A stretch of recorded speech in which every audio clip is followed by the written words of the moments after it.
August 9 പുലർച്ചെ പുതുപ്പൊന്നാനി മുനമ്പം ജാറത്തിനടുത്ത് താമസിക്കുന്ന ബൽക്കീസിന്റെ ഓലമേഞ്ഞ വീടിന് തീവെക്കുകയും പുതുപ്പൊന്നാനി മെഹബൂബിന്റെ വീടിന് മുന്നിൽ നിർത്തിയിട്ടിരിക്കുന്ന ഡിയോ സ്കൂട്ടർ കടപ്പുറത്ത് കൊണ്ടുപോയി മുൻഭാഗം തല്ലി തകർത്ത് നശിപ്പിക്കുകയും വാഹനത്തിന്റെ ബാറ്ററി മോഷണം നടത്തുകയും ചെയ്ത ശേഷം കടപ്പുറത്ത് ഉപേക്ഷിക്കുകയും ചെയ്ത സംഭവത്തിൽ പ്രതികളായ പൊന്നാനി മരക്കടവ് സ്വദേശി ഫാറൂഖ് എന്നയാളെയും വെളിയങ്കോട് SI പടി സ്വദേശി ഉമറുൽ ഫാറൂഖ് എന്ന കിട്ടുണി ഫാറൂഖിനെയും പൊന്നാനി മരക്കടവ് സ്വദേശി ഹാരിസ് എന്നയാളെയും തിരൂർ DYSP K ബിജുവിന്റെ നേതൃത്വത്തിൽ Ponnani police inspector TP Farshad SIമാരായ Suresh Kumar M, Praveen Kumar, senior civil police ഓഫീസർമാരായ MV അഷ്റഫ്, നാസർ, പ്രശാന്ത് കുമാർ, വിപിൻ രാജ് TS എന്നിവരടങ്ങിയ പ്രത്യേക അന്വേഷണ സംഘം അറസ്റ്റ് ചെയ്തത്.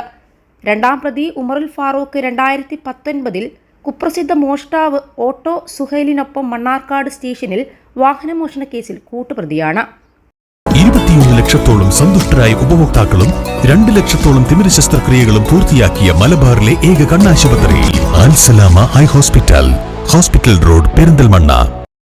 പൊന്നാനി കോടതിയിൽ ഹാജരാക്കിയ പ്രതികളെ തവനൂർ സെൻട്രൽ ജയിലിലേക്ക് റിമാൻഡ് ചെയ്തു.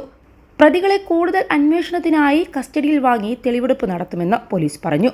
പ്രദേശത്ത് സാമൂഹ്യവിരുദ്ധരുടെ ശല്യം മൂലം പൊതുജനത്തിന് ബുദ്ധിമുട്ട് ഉണ്ടാകുന്നതിനെതിരെ ശക്തമായ നടപടികൾ സ്വീകരിക്കുമെന്ന് തിരൂർ DYSP K ബിജു അറിയിച്ചു.